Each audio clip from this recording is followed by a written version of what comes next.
Jai Hind and a very warm welcome to everyone.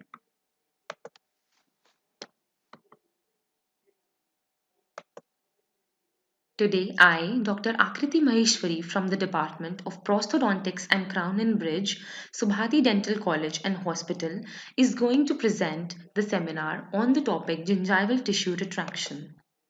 I'll be covering my topic under the following content. So, what do we understand by gingival retraction? According to GPT-9, the gingival retraction is the deflection of the marginal gingiva away from the tooth.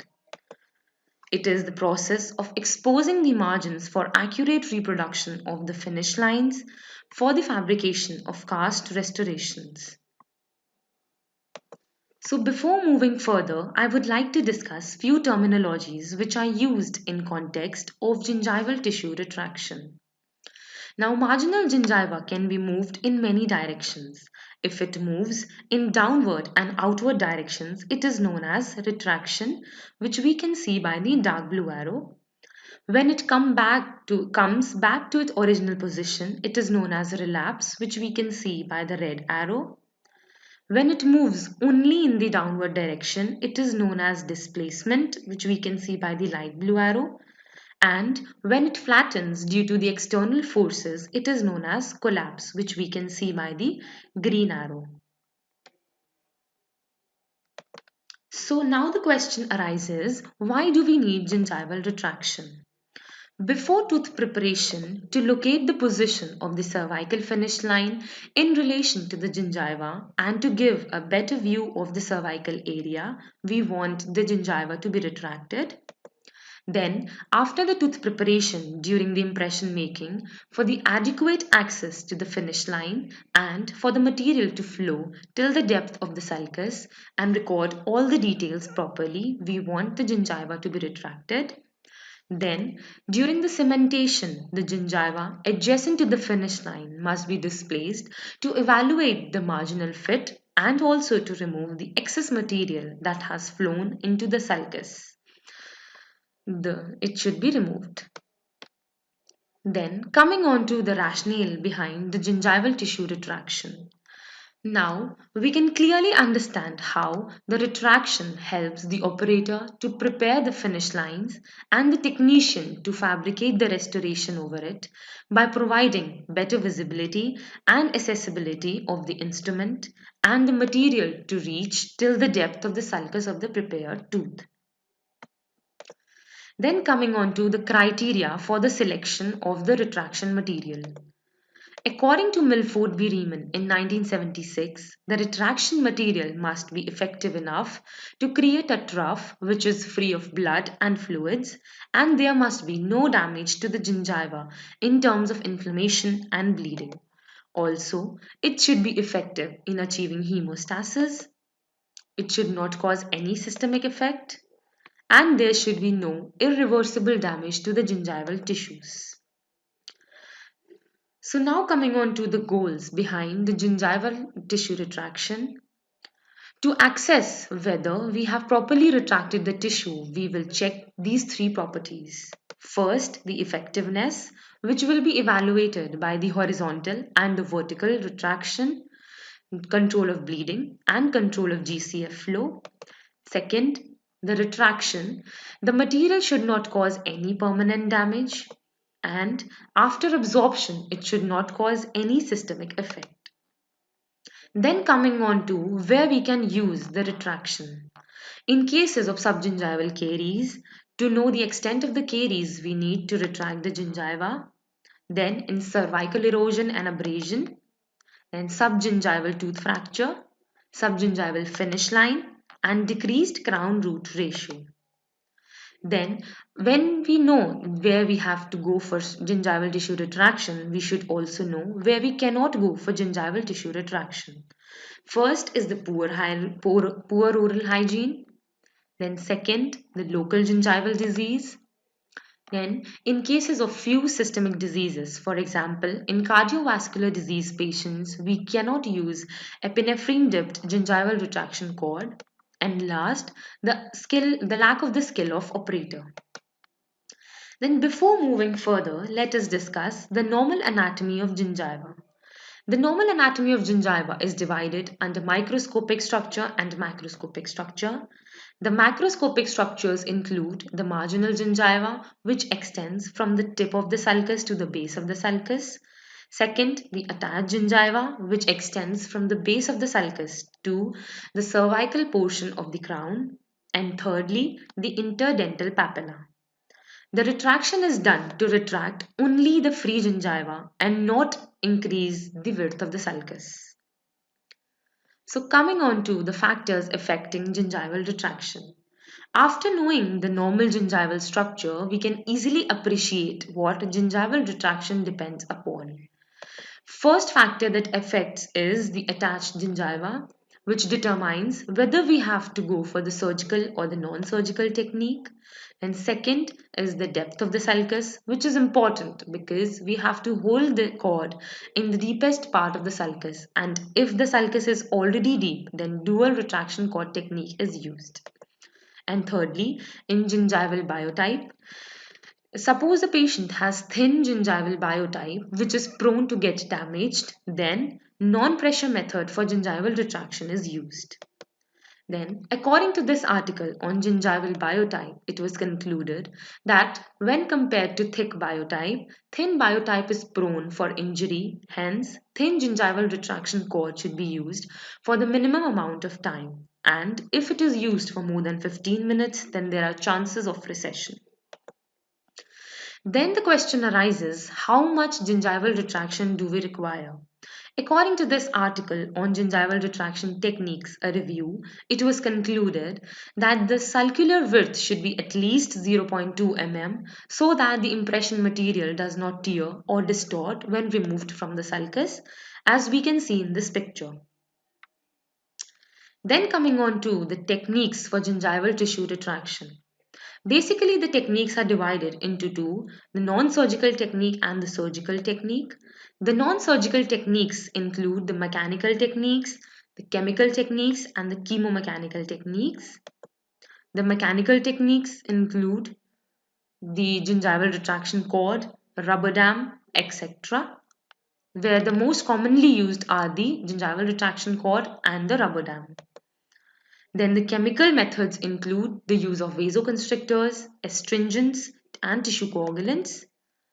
And the surgical techniques include gingivoplasty and gingivectomy, periodontal flap procedures, electrosurgery, and lastly, the rotary gingival curettage.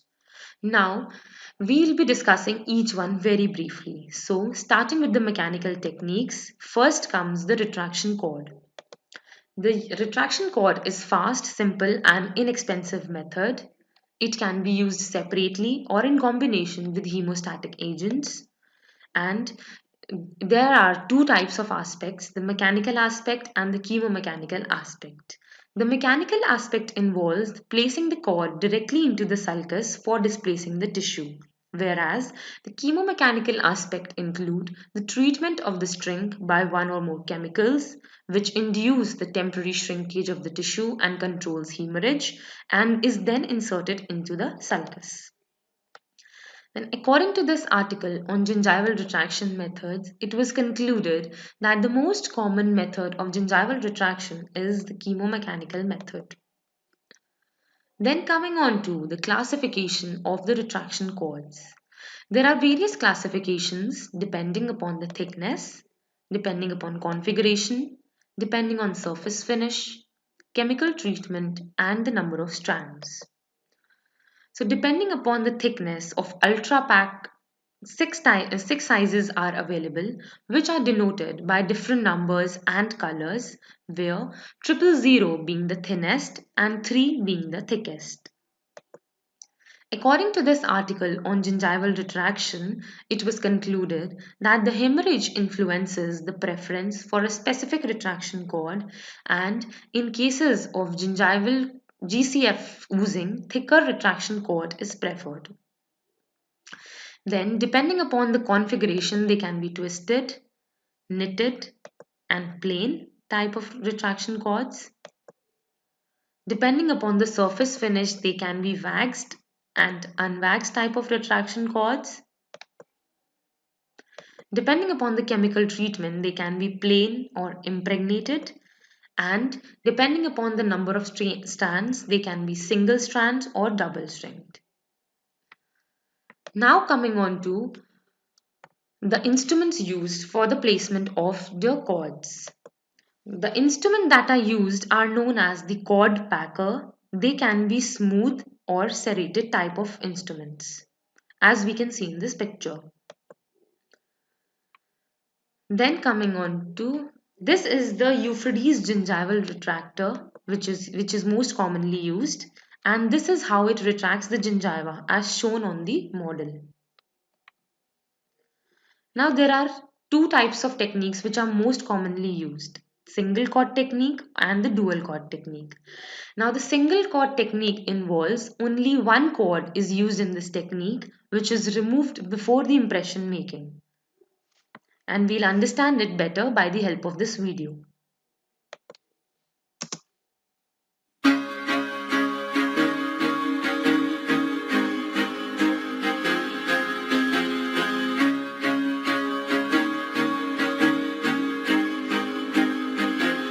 I used to rule the world, seas would rise when I gave the word. Now in the morning I sleep alone, sweep the streets I used to own.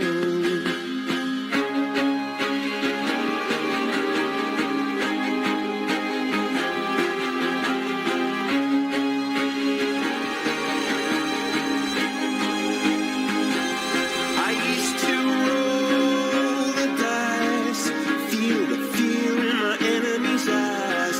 Listen as the crowd would sing. Now the old king is dead, long live the king. 1 minute I held. Then coming on to the second technique, which is the dual cord technique. In this, two knitted cords with different diameters are used. The apical cord is thinner and is kept in place during impression making, whereas the upper cord is thicker in diameter. We'll be understanding it by the help of this video.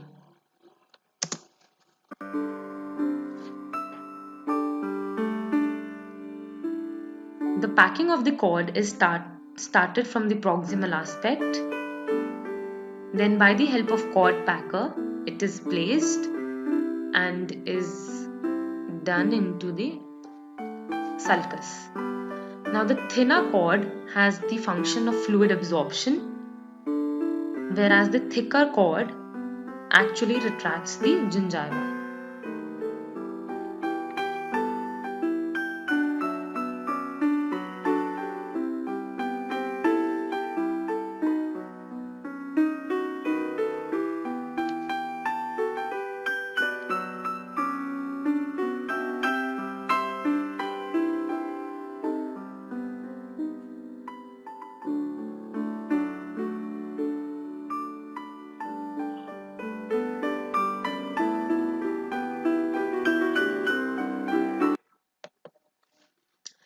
Then the ultra pack retraction cords, chances are there that they can come out of the sulcus once they are inserted.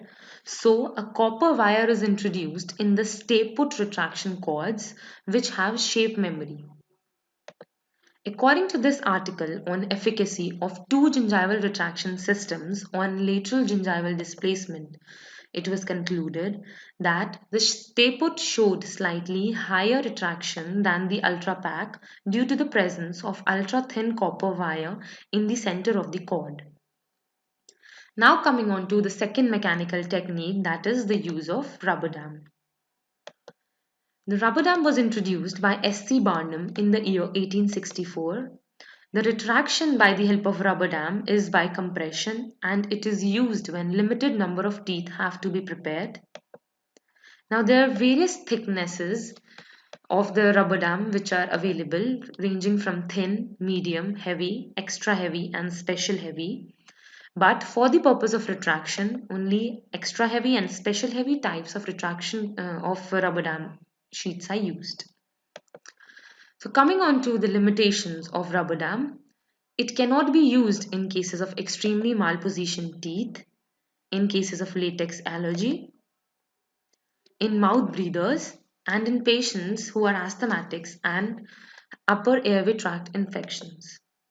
According to this article on effects of open mouth and rubber dam on upper airway patency and breathing, it was concluded that placing a rubber dam had no additional influence on upper airway patency but was seen to significantly shorten the mean respiratory duration and decrease the tidal volume. So this was all about the mechanical techniques, and now we'll be discussing about the chemical retraction techniques. The chemical retraction techniques involve the use of three types of agents: the vasoconstrictive agents, astringent agents, and the hemostatic agents. Now, all the three categories have different mechanisms of action, and we'll be discussing each one briefly. So, first, starting with the vasoconstrictive agents. The a mechanism of action of vasoconstrictors is that it constricts the blood vessel, therefore causing hemostasis. And one such vasoconstrictive agent that is most commonly used is the epinephrine. The limitation of using epinephrine is that the maximum permissible dose in healthy individuals is zero point 0.2 milligrams, and in patients with cardiovascular disease is only 0.04 milligrams. Its use is contraindicated in patients using beta blockers and antihypertensive drugs. And epinephrine syndrome, which produces clinical symptoms like tachycardia, tachypnea, hyperventilation, fatigue, anxiety, and depression, can be seen when in severe cases. According to Kellum et al., who reported that the epinephrine absorption from the retraction cord is 64 to 94%, and in severe cases, after a stressful dentistry session, sudden increase in epinephrine level can even be seen in healthy individuals. The second types of agents are the astringent agent, which have the mechanism of action of that they act by precipitating the tissue proteins, which thereby inhibit the movement of plasma proteins and thus arrest bleeding. Now, these are the astringent agents which are the most commonly used. But the ferric subsulfate, due to the presence of ferric ions, cause discoloration. So nowadays, aluminium chloride is the most commonly used type of agent. According to this article on effect of different retraction medicaments on gingival tissue, it concluded that the biological effects of aluminium chloride solution are more satisfactory than the ferric sulfate solution. Then the third type of chemical agents are hemostatic agents, which have the mechanism of action that they inhibit the intercapillary plasma protein immigrations and thus disrupt bleeding through vasoconstriction. The two most commonly used hemostatic agents are aluminium potassium sulfate and tannic acid. The aluminium potassium sulfate, commonly known as alum, at high concentrations can cause severe inflammation and tissue necrosis. The sulfate compounds that are present in it may inhibit the polymerization reaction of silicone impression materials, and therefore copious irrigation is required. Tannic acid, it has less hemostatic effect as compared to epinephrine, but the tissue recovery is better in this case, and therefore the recommended time for its use is 10 minutes. According to this article on comparative review of gingival retraction agents, it was concluded that the retraction agents should provide adequate retraction, thereby not giving any systemic effects, and the preference should be given to astringent agents as compared to epinephrine based agents regarding the adverse systemic effects. Now, this was all about the chemical retraction agents, and now we'll be starting with the surgical types of retraction. Before moving further, we should know where we have to go for the surgical retraction technique. We can go for surgical retraction in cases of crown lengthening procedures and in cases where class 2 caries involve the gingival polyp. So the first surgical retraction technique is rotary curettage. Now, this involves the removal of the gingiva with the help of burr. So, a trough is prepared in the sulcus where excessive tissue is present. It is used when adequate keratinized gingiva is available. And the main disadvantage of this technique is that it causes trauma to the epithelial attachment, which may cause recession. The second surgical technique is the electrosurgery. The electrosurgical unit have different shapes of electrodes, and the most commonly used in this gingival retraction is the J-shaped electrodes, so that only the tissue from the inner wall of the sulcus is removed. The advantage is that it causes hemostasis and it is contraindicated in patients having pacemaker. Now, this is the electrosurgical unit which is present in the Department of Periodontology in Subharti Dental College and Hospital. We'll understand by the help of a video.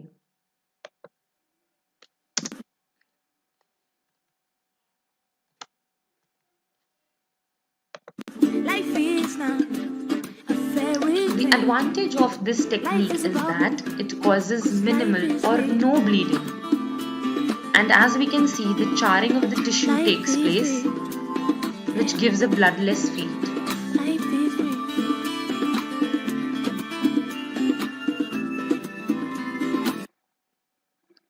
Now, coming on to the third surgical technique, which is laser.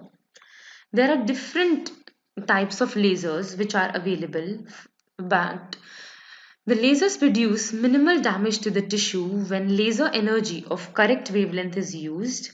Erbium YAG lasers are fairly safe to use as they penetrate the soft tissue minimally.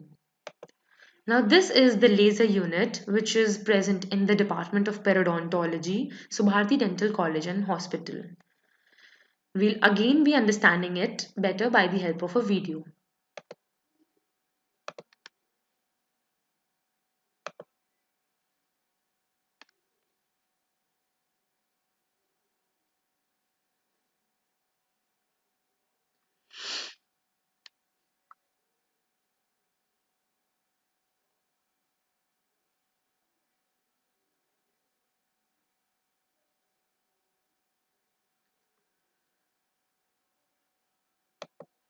Now coming on to the recent advances, because the traditional methods are no more used these days and the newer cordless methods are now available.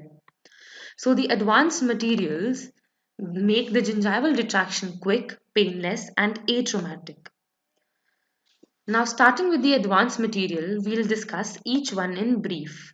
First, the Expisil, Magic Foam Cord, Merusil strips, Gingi-Track and Race Gel. So starting with the Expisil, it contains aluminium chloride as a potent hemostatic agent. The composition include kaolin, which is incorporated into an organic binder along with aluminium chloride. The material is left in place for up to 2 minutes and is then rinsed off with an air water syringe. The sulcus is then ready for the impression. Now we'll understand it better by the help of a video. The Expisil paste is injected into the sulcus, exerting a stable pressure of 0.1 Newton per mm. And once it is placed in the sulcus, it is left in place for 1 minute, and the pressure is sufficient to obtain the sulcular opening of up to 0.5 millimeters for approximately 2 minutes.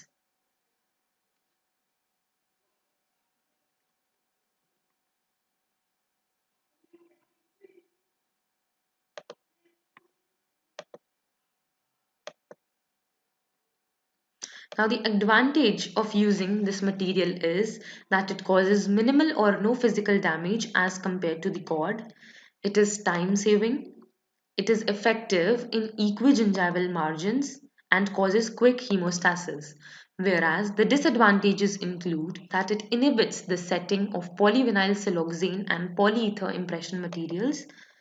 It is a thick paste and therefore it causes damage to the gingiva in thin biotype cases. Now coming on to the second advanced material, that is the magic foam cord. It is the first expanding vinyl polysiloxane material for the retraction of the sulcus without trauma. After the material is syringed around the margin, a cap is placed to maintain a stable pressure and is removed after 5 minutes. The advantage of using this material is that it causes less trauma to the tissues. The color of the foam makes it easy to see during use. It is easy to remove the material and has adequate working time. The only disadvantage of this material is that it is less effective on subgingival margins. Now we'll see a video. A patient had maxillary left central incisor fractured, and after the adequate endo treatment for the impression making, the gingiva is retracted. First it is air dried, and then the initial material from the tube is discarded, and after that the whole of the tooth is covered by this material.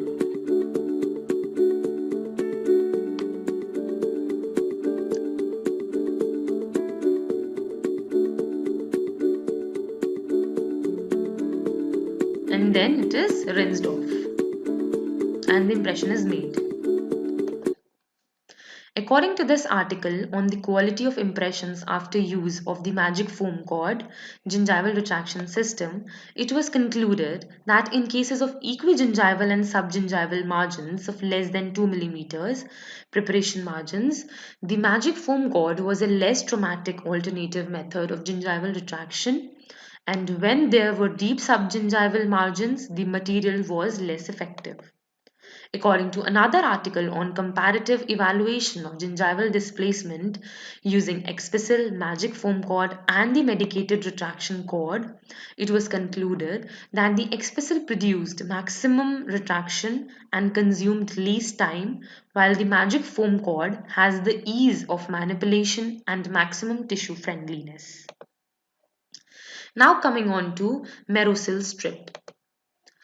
These are the strips of synthetic material and are chemically extracted from a polymer hydroxylate polyvinyl acetate that creates a net-like strip. The porous sponge-like microstructure of these strips ensures a dry environment, allowing the material to record with precise details. The advantages of this material are it can be shaped easily, it effectively absorbs oral fluids, and the sulcus is clean without any debris.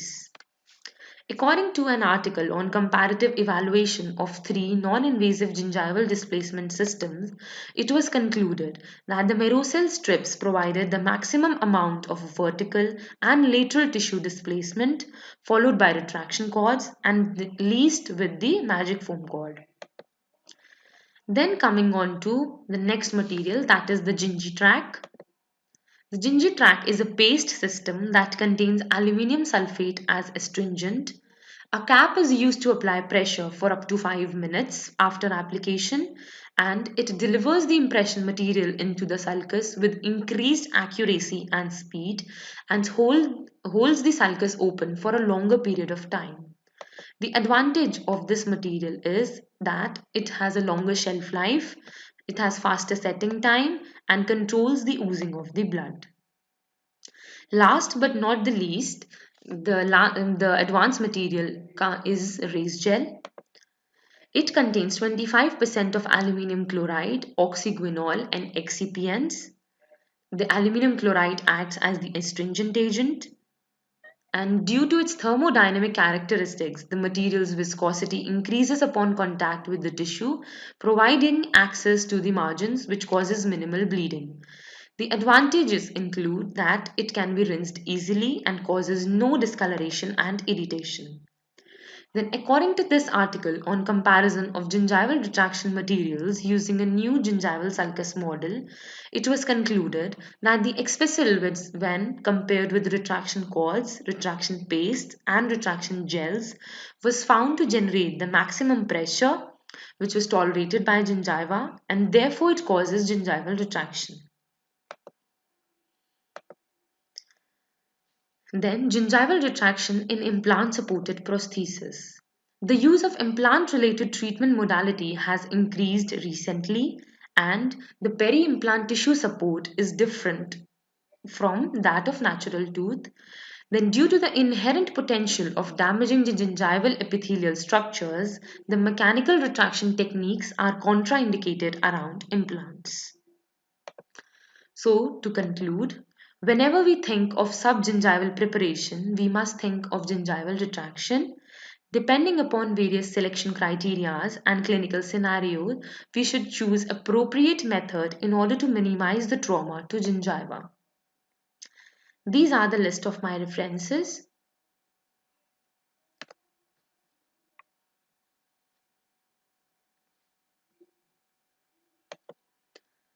I would like to thank and acknowledge our principal, Dr. Nikhil Srivastav sir, for giving me this opportunity to present my integrated seminar.